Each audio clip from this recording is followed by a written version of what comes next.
Silver Hollow, Wyoming Territory, late spring 1874.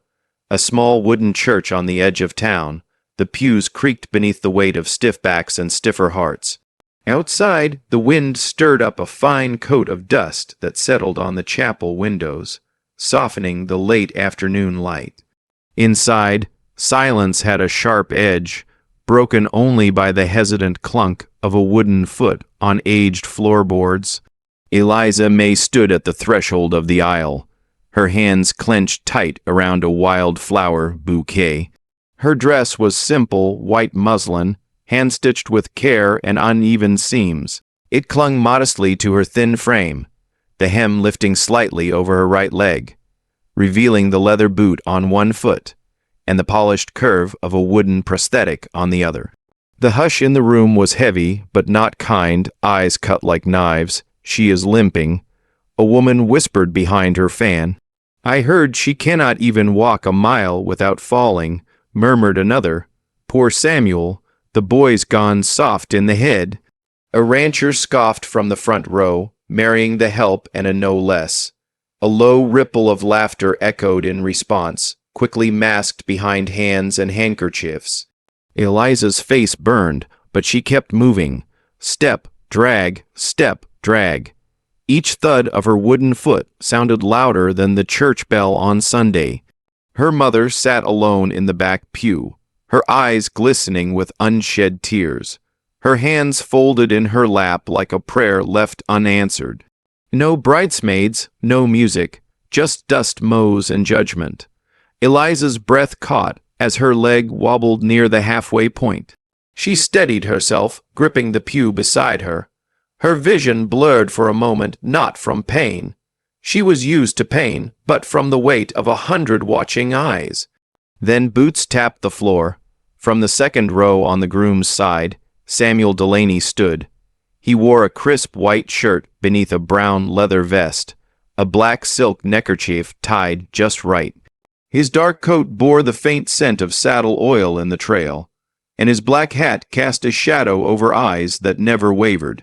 Without a word, he stepped into the aisle. Gasps rose like a wave. Eliza froze. Samuel's spurred boots clicked softly with each step until he reached her side. He looked at her, truly looked, and the chaos of whispers faded. He did not ask. He did not hesitate. He bent down and lifted her into his arms.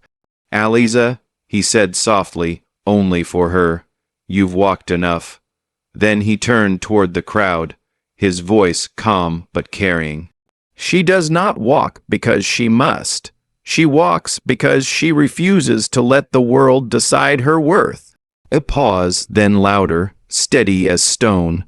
"I carry her now because I choose her with all my heart and both my feet." A silence followed, vast and electric. The room had no answer. Eliza's head pressed against his chest, her breath trembling, her bouquet slipped slightly, petals brushing his shoulder. Samuel took the next step, and then another. Each stride cut through shame like wind through wheat. He carried her past every eye that had mocked, every mouth that had whispered. The aisle was no longer hers to cross alone, and no one dared speak again. 13 years earlier, Silver Hollow, Wyoming Territory, 1861. Eliza May was born into dust and dishwater. Her earliest memories were of heat, of the sun baking the dry fields around Silver Hollow, of the wood stove where her mother stirred endless pots for the Delaney family, and of her own tiny hand read from scrubbing floors before she could write her name. Her mother, Ruth, was a servant for the largest ranch in the territory. The Delaneys owned thousands of acres of wild land, cattle by the hundreds, and more pride than kindness. Ruth earned their keep with quiet obedience and a bent back. Eliza was always close behind, watching, learning when to speak and when to disappear. Their cabin was a lean-to on the edge of the ranch. 2 beds, 1 lamp, and a patched window that looked out over the hills. Eliza grew up watching the Delaney house from a distance. Like a child staring into a world, she was never meant to enter. When she was 8, everything changed. It was late spring. The river was running high from the snowmelt, and the cattle were restless. Eliza was playing near the corral with her younger brother, Jonah, who had just turned 5. A sudden shout rang out, followed by the panicked thundering of hooves. A mare, spooked by a snake, reared back and broke loose. Jonah froze. Eliza ran. She shoved him out of the way just in time, but the horse's iron shaw hoof caught her right leg. The pain was lightning, screaming, blood, bone, and then darkness. When she woke, the world had changed. The doctor said the leg couldn't be saved. Infection had set in too deep. A traveling carpenter carved her a wooden prosthetic shaped rough but sturdy. It pinched, it scraped, it etched in the cold, but Eliza never complained. What's done is done, her mother said, placing a hand on her daughter's forehead. The world don't wait for limping girls. So Eliza learned to walk again, not with grace, but with grit. She walked through pain, through laughter behind her back, through stees that lingered too long, and pity that stung worse than hate. Children at church would whisper and giggle. The baker's son called her stump girl once. He never did again. Not after Eliza slammed her lunch pail into his nose. She got a whipping for it, but didn't cry. She never cried. By 15, Eliza was working in the Delaney kitchen. Ruth's health had begun to fail, and someone had to keep the job. She chopped onions until her eyes burned, carried heavy pots that made her shoulder throb, and scrubbed floors long after everyone else had gone to bed. The servants mostly ignored her, though some offered quiet kindness. The Delaneys barely saw her at all, except for him. Samuel, the Delane's only son, tall even at 17, with the look of someone who belonged to open skies. He rode horses like he was born in the saddle and spoke little, but when he did, people listened. Eliza tried not to watch him, but she did. From the kitchen window, she watched him breaking colts in the field, laughing with the ranch hands, walking alone under moonlight. Once she caught him pausing at the edge of the creek behind the house, picking up a bird with a broken wing and wrapping it gently in his kerchief. That night she dreamed of hands that healed instead of hurt. They did not speak, not yet. But Eliza felt something shift deep and quiet like spring, thaw under frozen soil, a warmth she dared not name. Silver Hollow, 1871. Samuel Delaney had the build of a man grown fast and early, broad shoulders, weathered hands, and a jawline that looked carved from the same stone as the hills beyond the ranch. At 20, he already towered over most men in town. His voice was low, seldom used, and his gaze held a weight that made liars uneasy. He was his father's only son, heir to a kingdom of cattle, land, and expectation, but he was not his father. Nathaniel Delaney ruled his ranch like a warlord, ruthless, commanding, never wrong. The help feared him. The ranch hands obeyed him with the kind of loyalty bred more from fear than respect. Samuel, though born of that same blood, carried himself differently. He listened more than he spoke. He tipped his hat to the kitchen girls. When a stable boy dropped a pail of water near the horses, Samuel didn't shout. He simply helped mop it up. He was often seen alone at dusk, walking the fence line, checking gates with his gloved hands, as if making sure the land still breathed beneath his boots. And sometimes Eliza saw him watching her, not with pity, not with curiosity, just seeing. She remembered the first time he spoke to her. It was a chilly evening in late October. Eliza, now 18, was hurrying through the main hall carrying a tray of tea when she slipped on a loose rug. The tray clattered to the floor, hot tea splashing against her arms, porcelain shattering. She froze, heart racing, waiting for the wrath she knew would follow. One of the elder maids sneered. She ought to know better than to run on one good leg. Before the scolding could land, Samuel stepped forward. "It was the rug," he said plainly. "I saw it slide earlier. Should have said something." He knelt beside her, picking up the broken cup. "I'll clean this up, you all go on." Eliza stared, stunned, but said nothing. Later that night, she found a note tucked beneath the cracked saucer in the kitchen. "Try honey for the burn. It helps. SD." That was how it began. No declarations, no grand gestures, just glances exchanged across the barnyard. A brief conversation while tending horses late at night. Samuel would ask about her leg, not in the way others did, not with condescension, but curiosity, respect. "Does it ache in the cold?" Sometimes she'd admit, but not enough to stop walking. He liked that answer. One night after the others had turned in, Eliza was carrying feed through the side hallway when she was shoulder-checked by Miss Tabitha, a distant cousin of the Delanays visiting from the city. The girl sneered at her, called her a limping shadow. Eliza lost her footing and fell hard, her leg twisting awkwardly beneath her. Pain flared white-hot. Before anyone could move, Samuel appeared out of nowhere, it seemed. "Get away from her," he said, voice low and sharp as a blade. He knelt beside Eliza, ignoring the shocked faces around them, and gently lifted her into his arms. She tried to protest, breath shallow. "I'm fine." "No," he said simply, "you're not." He carried her out into the night, past the house, to the small cabin where she and her mother lived. He set her down on the cot, lit the lantern, and, without a word, took off his gloves. With calluses fingers, he rolled up her skirts to the knee, inspecting the swelling.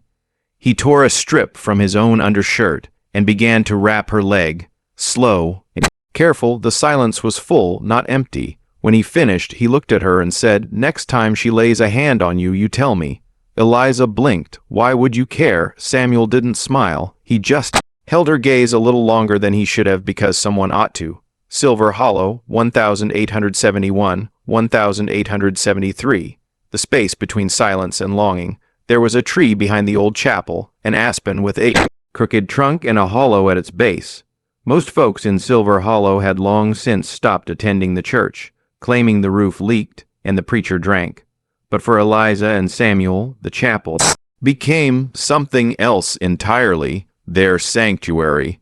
Over the course of 2 years, they left letters tucked inside the tree's hollow, folded scraps of parchment, ink, sometimes smudged, always unsigned. He would write about the horses, about the color of the morning sky. She would write about the sound of the creek near their cabin, about the dreams she barely dared to dream. He called her Lisa Dove. In every letter, no one else ever had a name for her that soft. They never spoke of love directly. They did not dare, but the truth was there in every carefully chosen word. Samuel taught her to ride on quiet Sundays, taking the back trails behind the ranch, far from watching eyes. He'd help her mount, never hurrying, never flinching at the sight of her wooden leg. His patience was endless. "Balance comes from the hips," he said one afternoon, walking beside the horse. "You do not need 2 legs to command a creature. Just heart." She had plenty of that. When she faltered, he steadied her. When she doubted, he reminded her, not with speeches, but with his presence. And when she asked, half joking, "Why are you doing all this?" he answered without looking up, "Because I like seeing you free." They found moments when the world turned its back, moonlit meetings in the barn, a glance exchanged across Sunday supper, a fleeting brush of fingers as she handed him coffee in the morning. But love, even whispered, does not go unnoticed for long. Nathaniel Delaney was not a man easily fooled.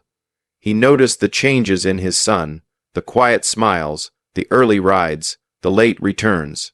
One night, Samuel came home after midnight, boots muddy, a small ink stain on his cuff. His father was waiting. "What's her name?" Nathaniel asked without preamble. Samuel didn't answer. "What's her name, boy?" Still silence. That was enough. The lash came down hard. In the barn, where no one could hear over the wind and the braying of horses, Nathaniel Delaney beat his son with a braided leather whip meant for wild stallions. Samuel did not cry out, did not explain, did not name her. From the shadows beyond the paddock, Eliza watched it all. She had come to bring a letter. She saw the first strike and then the second. Her breath caught in her throat as she stumbled backward, hand over her mouth, heart pounding. He never saw her there. She ran, blinded by tears, the letter crushed in her fist. The next day he left no note, but she found a single feather tucked into the hollow of the aspen, white, soft, like a dove's. She kept it beneath her pillow. From then on, they were even more careful. No more late-night meetings, fewer letters, more silence. But the love did not fade. It deepened, quiet and defiant, a truth they both carried like a hidden scar. He bore his pain without bitterness. She bore hers with quiet fire, and together they learned to wait. Spring 1874, the storm before the vow. The deal was made over whiskey and cattle counts. Not love, not character, and certainly not consent, just ledgers and legacy. Mayor Whitmore of Grafton had a daughter named Abigail, a woman of silk gloves, imported perfume, and a gaze that often lingered too long on her reflection. She had no fondness for ranches or dust or men who smelled of horses. But she was willing to do her duty so long as the price was right and the altar grand. Nathaniel Delaney, meanwhile, had everything but peace.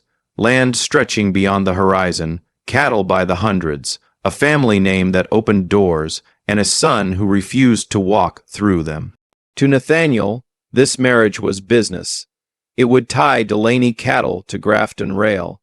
It would put banks in his pocket and newspapers in his favor. It would clean up his son's reputation and wash away that girl, the one with the limp and the stubborn heart, the one who didn't belong. The agreement was drafted in a single evening, a fall wedding, big, public, profitable. When Samuel heard it, he didn't shout. Not at first, he simply said, "No," and Nathaniel blinked slowly. "No, no."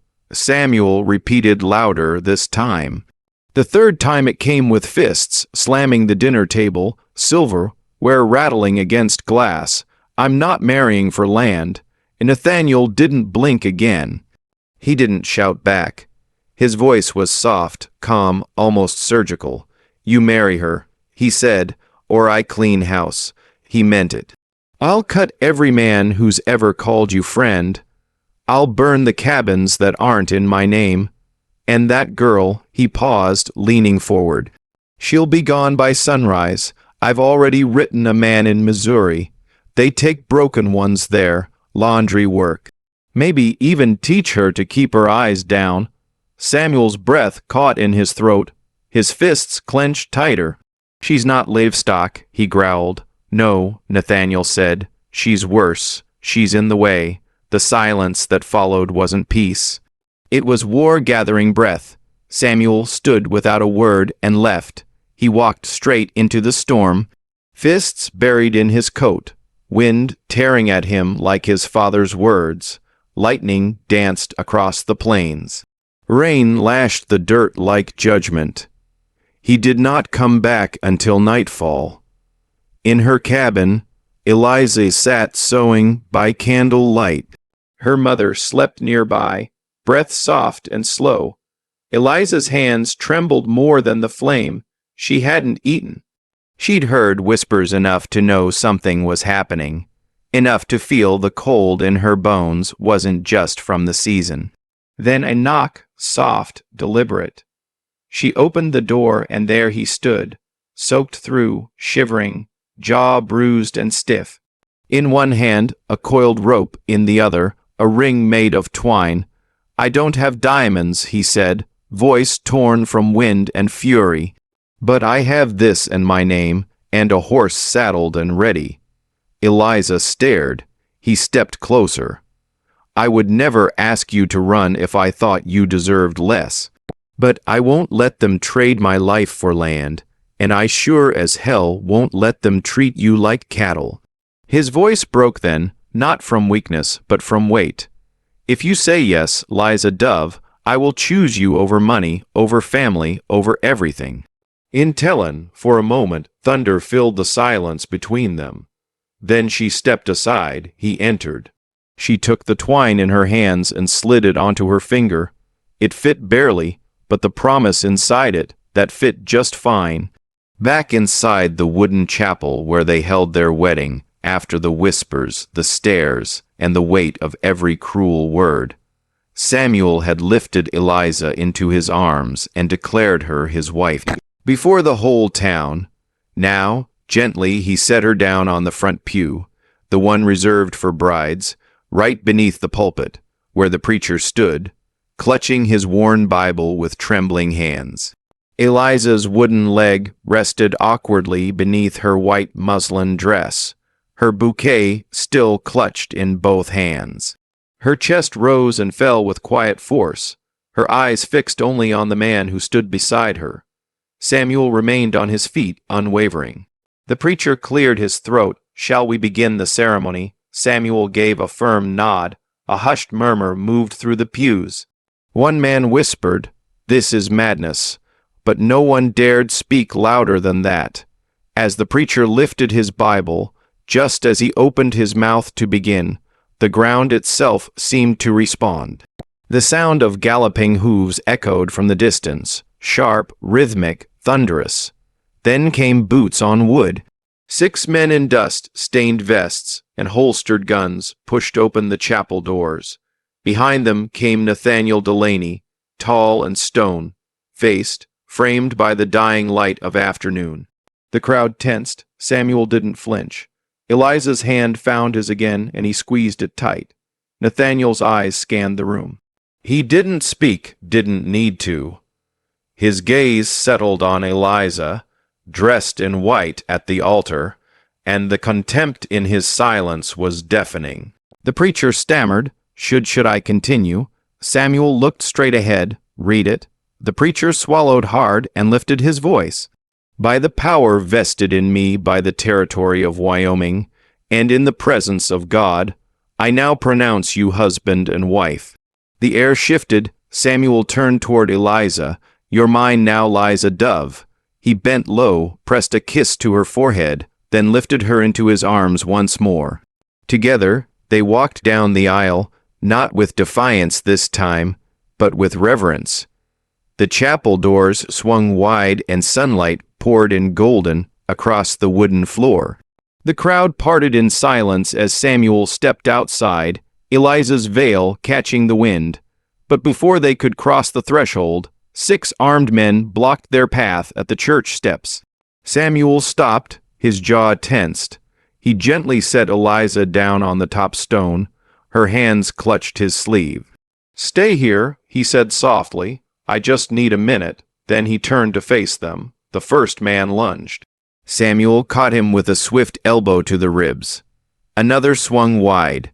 Samuel ducked and drove a punch into his gut. A third came in fast.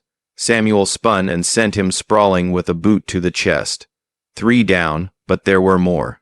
2 others grabbed him from behind, locking his arms. A flurry of fists followed. Hard, merciless. Blood spattered across Samuel's shirt. His hat flew off. He groaned but didn't fall. Eliza screamed his name. She tried to rush down the steps, dragging her wooden leg, but one of the men held her back. Samuel struggled, breaking free long enough to drop another man with a wild right hook. But he was tired, bleeding, surrounded. He fell to one knee, then stood again, staggering, breathing hard. His eyes never left hers, and that was when Nathaniel Delaney stepped forward. He watched his son, battered, bruised, defiant. Samuel stood, fists clenched, shielding the woman his father had tried to erase. Nathaniel's expression didn't change, but something flickered in his gaze. Then, with a single nod, he said, "Enough." The beating stopped. The ranch hands froze, then backed away. Nathaniel turned without a word. He mounted his horse and rode off into the horizon, leaving silence in his wake. Eliza broke free and limped to Samuel's side. His knees buckled into hers as she dropped down and wrapped her arms around him. He tried to smile through the blood. "Told you I just needed a minute." She laughed through tears, clutching him tighter. There were no cheers, no victory, just two souls who had nothing left except each other. The hill beyond Silver Hollow, early summer 1874. Eliza's arms wrapped tightly around Samuel as their horse carried them away from Silver Hollow, away from blood, from judgment, from the Delaney name. The wind tore at her veil as it slipped free, catching on the breeze like a ghost left behind. The sun dipped low behind the hills, bleeding orange and gold into the sky, as the two lovers vanished over the ridge. By the time they reached the small cabin nestled beneath the bluff, Samuel was barely conscious. The place had once been a trapper's shelter, long abandoned. Over weeks of stolen nights, they'd scrubbed it clean, patched the holes, and laid straw for bedding. It wasn't much, but it was theirs. Samuel slid from the saddle with Eliza's help, half falling into her arms. She gritted her teeth, ignoring the pain in her wooden leg, and hauled him inside. His weight was heavy, deadened by blood loss, but her heart beat louder than the ache. Inside, she lit the oil lamp with shaking hands. She laid him on the bed, a frame of cedar limbs and an old wool blanket. His shirt was torn, soaked through with blood. She peeled it away gently, revealing bruises darkening across his ribs, gashes across his shoulder. "Samuel," she whispered, brushing hair from his face, "you stubborn, beautiful fool." She moved like a shadow through the room, boiling water, mixing herbs, tearing strips from an old bed sheet. Her limp grew worse by the hour, but she didn't rest. Through the night, the wind rattled the shutters. Rain tapped gently on the roof. The cabin smelled of pine resin and iron. He didn't stir. Eliza sat beside him, wiping sweat from his brow, changing bandages, whispering words she'd never dared say before. "You're safe now. We're safe. No more hiding." The candle burned low, melting wax across the table. As dawn painted the sky in pale lavender, Samuel finally stirred. His eyes fluttered open, blurry and confused, then focused on her. She had fallen asleep beside him, her upper body sprawled across the edge of the bed, one hand still wrapped tight around his. He smiled. She didn't wake, not yet, but her fingers twitched slightly in his grasp. When she did open her eyes and found him looking back, neither said a word. They didn't need to. Weeks passed, the bruises faded, the scars healed. Samuel limped less with each sunrise. He mended fences, chopped wood, rebuilt the stable behind their cabin with his bare hands. Eliza planted herbs and wild flowers along the path. She built a clothesline from old fence posts. Her laugh came more often now, light and real, ringing out over the hills. On warm evenings they sat together on the porch, her head on his shoulder, watching the clouds roll by. One afternoon, she stepped barefoot into the garden, her wooden foot sinking into the damp soil. She laughed aloud, arms spread wide, her hair undone and wild in the breeze. Samuel stood by the fence, watching her, a hammer in one hand, peace in his eyes. They had no money, no family name left to speak of, but they had built something stronger than land or title. They had built freedom, and in that quiet valley beneath the sky, love took root in the dirt like something sacred. The hill beyond Silver Hollow, early winter, 1874. Frost clung to the corners of the window pane, turning the glass into lace. Outside, the field slept beneath a thin veil of snow. Inside the cabin, the fire crackled low, and Eliza stirred a pot of tea as the wind whispered through the trees. A knock came at the door, Not loud, not urgent, just a tap, as if the air itself had something to deliver. She opened the door and found no one, only a small parcel wrapped in worn cloth, tied with a strip of leather. No name, no seal, just a weight that felt heavier than it should have. She brought it inside. Samuel looked up from the chair where he was carving a wooden saddle horn. His body still healing but strong again. Eliza untied the cloth. Inside was a small leather pouch. She opened it slowly, breath caught in her throat. A metal badge slipped into her palm. The old insignia of Delaney Ranch, silver dulled with time, its letters still sharp. Doctor beneath it, a folded slip of paper. She opened it, hands trembling. A man is measured not by the land he owns, but by the love he protects. Take care of each other. ND. Nothing more, no apology, no request, just recognition. She didn't speak. Just walked to Samuel and placed the letter in his hand. He read it. For a long time he said nothing. Then quietly he nodded. They never spoke of going back. Silver Hollow had nothing left for them. Not anymore. And yet something in the wind had shifted. Something old had settled. Spring came late to the hills. But when it did, it bloomed with more than flowers. Eliza turned the cabin's front room into a schoolhouse.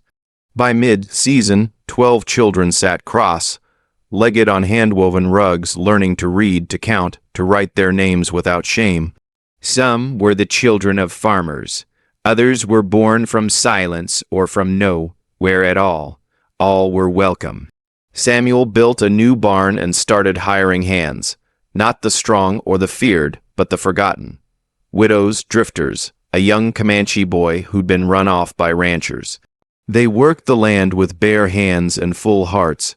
No one asked for background. Everyone earned their keep. In the afternoons, the children played outside, chasing chickens, chasing sunlight, chasing stories. On one such day, Eliza sat on the porch with a book in her lap and a cup of warm cider in her hands. A boy, maybe 6, stopped at her feet, hair tousled, cheeks flushed from play. "Miss Eliza," he said, tilting his head, "why'd your husband carry you at the wedding?" She looked up. Across the field, Samuel was mending the fence line, shirt sleeves rolled up, a hammer in hand.